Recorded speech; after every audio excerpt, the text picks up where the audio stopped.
Item ಯಾವುದೇ ಇರಲಿ try ಮಾಡಿ ಆಚಿ ಚಿಕನ್ ಮಸಾಲಾ. ಶಿರಹಟ್ಟಿಯ MLA Chandru Lamani red hand ಆಗಿ ಲಂಚ ಪಡೆಯುವಾಗ ತಗಲಾಕೊಂಡಿದ್ದಾರೆ. ಡಾಕ್ಟರ್ ಓದಿದ್ದಾರೆ, ಡಾಕ್ಟರ್ ಕೆಲಸ ಸ್ವಲ್ಪ ವರ್ಷಗಳ ಕಾಲ ಮಾಡಿದ್ರು. ಲೋಕಾಯುಕ್ತದ ಬಲೆಗೆ ರೆಡ್ ಹ್ಯಾಂಡ್ ಆಗಿ ತಗಲಾಕೊಂಡಿದ್ದಾರೆ. ಲೋಕಾಯುಕ್ತದ ಬಲೆಗೆ ಅವ್ರು ತಗಲಾಕೊಂಡಿರೋದು ಇದೇ ಮೊದಲಲ್ಲ. ಡಾಕ್ಟರ್ ಆಗಿ ಕಾರ್ಯವನ್ನು ನಿರ್ವಹಿಸ್ತಾ ಇರುವಾಗಲೂ ಕೂಡ ಒಂದು ಸಲ ಲೋಕಾಯುಕ್ತದ ರುಚಿಯನ್ನ ನೋಡು ಬಂದಿದ್ರು.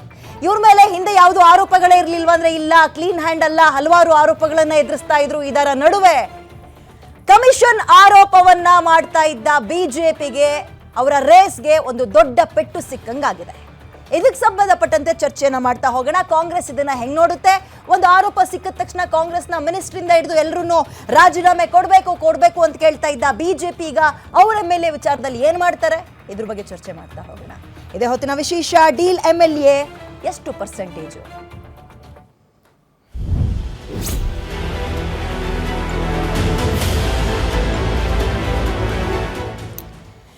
ಇದು ಬಿಜೆಪಿ MLAಯ ಬ್ರಹ್ಮಾಂಡ ಭ್ರಷ್ಟಾಚಾರದ ಎಕ್ಸ್ಕ್ಲೂಸಿವ್ ಸುದ್ದಿ. ಕಾಂಗ್ರೆಸ್ಗೆ ದೊಡ್ಡ ಅಸ್ತ್ರ ಸಿಕ್ಕಿದೆ. ಬಿಜೆಪಿ ನಾಯಕರು ಮೌನ ವಹಿಸ್ತಾ ಇದ್ದಾರೆ, ವಿಧಿ ಇಲ್ಲ.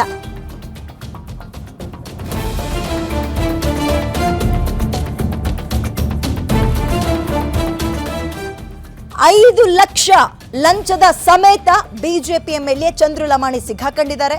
ರಸ್ತೆ ತಡೆಗೋಡೆ ಕಾಮಗಾರಿ ಬಿಲ್ ಮಾಡೋಕೆ 11 ಲಕ್ಷಕ್ಕೆ ಡಿಮ್ಯಾಂಡ್ ಇಟ್ಟಿದ್ರಂತೆ. ಮುಂಗಡವಾಗಿ 5 ಲಕ್ಷ ರೂಪಾಯಿ ಸ್ವೀಕಾರ ಮಾಡ್ತಾ ಇರುವಾಗಲೇ ಬಿಜೆಪಿ MLA ಲಾಕ್ ಆಗಿದ್ದಾರೆ.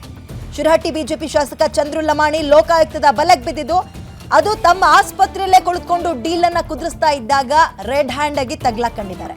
ಲಕ್ಷ್ಮೇಶ್ವರ ಪಟ್ಟಣದ ಬಾಲಾಜಿ ಆಸ್ಪತ್ರೆಯಲ್ಲಿ ಕುಳಿತಿದ್ರು ಚಂದ್ರಲಮಾಣಿ. ಅವರ ಒಡೆತನದ ಆಸ್ಪತ್ರೆಯೇ ಇದು. ಶಾಸಕ ಇದ್ದ ಚೇಂಬರ್ಗೆ ದಿಢೀರಂತ ಲೋಕಾಯುಕ್ತ ಎಂಟ್ರಿ ಕೊಡುತ್ತೆ.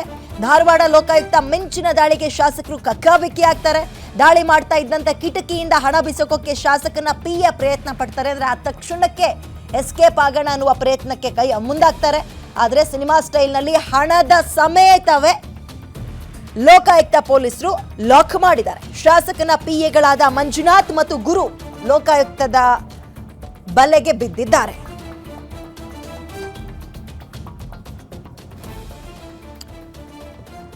ಓಕೆ, ಬಿಜೆಪಿಯ ಇತಿಹಾಸವನ್ನ ಹಿಂಗೆದಕ್ತಾ ಹೋದ್ರೆ ಸಂಪಂಗಿ ಅವರ ವಿಷಯವನ್ನ ಈಗ ಆಲ್ರೆಡಿ ನಾವು ನಮ್ಮ ಕಣ್ಣು ಮುಂದೆಯೇ ಇದೆ, ಇನ್ನೂ ಹಚ್ಚ ಹಸಿರಾಗಿದೆ. ಅದರ ನಡುವೆ ಆರೋಪಗಳು ಒಂದ್ ರೀತಿ ಕೇಳ್ಬರೋದು. ಅವ್ರು ಅಷ್ಟಿಷ್ಟು ಕೇಳ್ತಾರಂತೆ, ಇವ್ರು ಇಷ್ಟು ಕೇಳ್ತಾರಂತೆ. ಒಂದು ನೆನಪಿರ್ಲಿ, ಕಾಂಗ್ರೆಸ್ ಅಧಿಕಾರಕ್ಕೆ ಬಂದಿದ್ದೆ ಒಂದು ಗ್ಯಾರಂಟಿಗಳನ್ನ ಘೋಷಣೆ ಮಾಡೋದ್ರ ಮುಖಾಂತರ. ಮತ್ತೊಂದು, ಬಿಜೆಪಿ ಅವರು 40% ತಗೊಳ್ತಾ ಇದ್ದಾರೆ, ಪೇ CM ಅನ್ನುವ ಅಭಿಯಾನವನ್ನ ಮಾಡ್ಕೊಂಡು ಬಂದ್ರು. ಬಹಳ ಅದ್ಭುತ ಯಶಸ್ಸು ಸಿಕ್ತು. ಅದಾದ್ಮೇಲೆ ಬಿಜೆಪಿ ಅವರು ಕಾಲೆಳಿತಾ ಇದ್ರು, JDS ನವರು ಕಾಲೆಳಿತಾ ಇದ್ರು. ಏನ್ರಿ ಅದೇನೋ ಪೇ CM ಅಂತ ಅಭಿಯಾನ ಮಾಡಿದ್ರಿ, ಎಲ್ರಿ ಅದ್ರ ರಿಸಲ್ಟು, ಯಾರನ್ರಿ ಹಿಡಿದ್ರಿ ಅಂತ.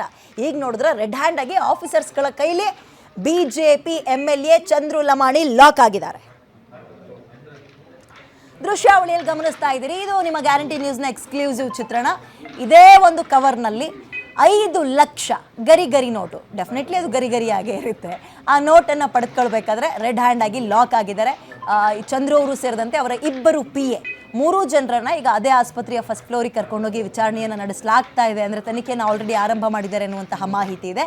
ಹಿಂದೆಯೂ ಕೂಡ ಇವ್ರ ಮೇಲೆ ಹಲವಾರು ಆರೋಪಗಳು ಕೇಳಿಬರ್ತಾ ಇತ್ತು. ಮತ್ತೊಂದು, ಈ ಗುತ್ತಿಗೆದಾರರ ಸಂಘದವರು ಬಿಜೆಪಿ ಅಥವಾ ಕಾಂಗ್ರೆಸ್ಸು ಅಥವಾ JDS ಅಂತಲ್ಲ, ಯಾವುದೇ ಪಕ್ಷ ಅಧಿಕಾರಕ್ಕೆ ಬಂದರೂ ಕೂಡ ಅವ್ರಗಳ ಮೇಲೆ ಈ ಆರೋಪವನ್ನ ಮಾಡ್ತಾ ಇದ್ರು. ಅಲ್ರಿ, ಈ ಪರ್ಸೆಂಟೇಜ್ ಕೊಟ್ಟು ಸಾಕಾಗೋಗ್ತಾ ಇದೆ, ತಿಂದು ತೇಗ್ತಾ ಇದ್ದಾರೆ, ನಾವು ಒಪ್ಕೊಳ್ಳಿಲ್ಲ ಅಂದ್ರೆ ನಮ್ಮನ್ನು ಬಿಟ್ಟು ಬೇರೆ ರಾಜ್ಯದವರಿಗೆ ಅವರು ಕಮಿಟ್ ಆಗ್ಬಿಡ್ತಾರೆ, ನಾವು ಕೆಲಸ ಕಾರ್ಯ ಇಲ್ದಲೇ ಕುತ್ಕೋಬೇಕಾಗತ್ತೆ, ಇಂಥ ಅನಿವಾರ್ಯತೆಗೆ ಸಂದಿಗ್ಧತೆಗೆ ಸಿಗಾಕಬಿಟ್ಟಿದ್ದೀವಿ ಅಂತ ಈ ಪ್ರೆಸ್ ಬ್ರೀಫಿಂಗ್ ಅನ್ನ ಮಾಡ್ತಾನೆ ಇರ್ತಾರೆ, ಯಾವ ಪಕ್ಷವೇ ಅಧಿಕಾರಕ್ಕೆ ಬರಲಿ.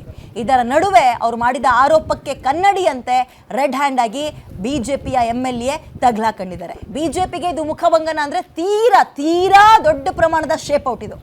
ಆಮೇಲೆ ಕಂಡಿದ್ದು ನಮಗಿಷ್ಟು, ಕಾಣ್ದಲ್ಲಿರುವಂಥದ್ದು ಎಷ್ಟು ಪ್ರಶ್ನೆ ಸಹಜವಾಗೇ ಕಾಡುತ್ತೆ. ಬಿಜೆಪಿಯಲ್ಲಿ ತಗಲಾಕೊಂಡಿದ್ದಾರೆ, ಕಾಂಗ್ರೆಸ್ನಲ್ಲಿ ಯಾರು ಇಲ್ವಾ ಹಂಗಾದ್ರೆ, JDSನಲ್ಲಿ ಯಾರು ಇಲ್ವಾ ಹಂಗಾದ್ರೆ, ನಾವು ಆರೋಪವನ್ನ ಮಾಡ್ಬೋದು, ಈ ರೀತಿ ತಗಲಾಕೊಂಡಾಗ ನೇರವಾಗಿ ಹೇಳ್ಬೋದು ಅಲ್ವಾ. ಬನ್ನಿ, ಇದ್ರ ಬಗ್ಗೆ ಇವತ್ತು ನಾವು ಚರ್ಚೆಯನ್ನ ಆರಂಭ ಮಾಡ್ತಾ ಹೋಗೋಣ. ನಿಮ್ಮೂರಿನಿಂದ ವಿಶ್ವ ಮಟ್ಟದವರೆಗೆ ರಾಜಕೀಯ, ಸಿನಿಮಾ, ಸ್ಪೋರ್ಟ್ಸ್ ಯಾವ ಸುದ್ದಿಯೂ ಮಿಸ್ ಆಗಲ್ಲ. ಬರೀ ಸುದ್ದಿ ಅಷ್ಟೇ ಅಲ್ಲ, ಜೊತೆಯಲ್ಲೇ ಇರುತ್ತೆ ವಿಶ್ಲೇಷಣೆ. ಗ್ಯಾರಂಟಿ ನ್ಯೂಸ್ ನ ಸಬ್ಸ್ಕ್ರೈಬ್ ಮಾಡಿ, ಫಾಲೋ ಮಾಡಿ, ಕ್ಷಣ ಕ್ಷಣದ ಅಪ್ಡೇಟ್ಸ್ ಪಡೆಯಿರಿ.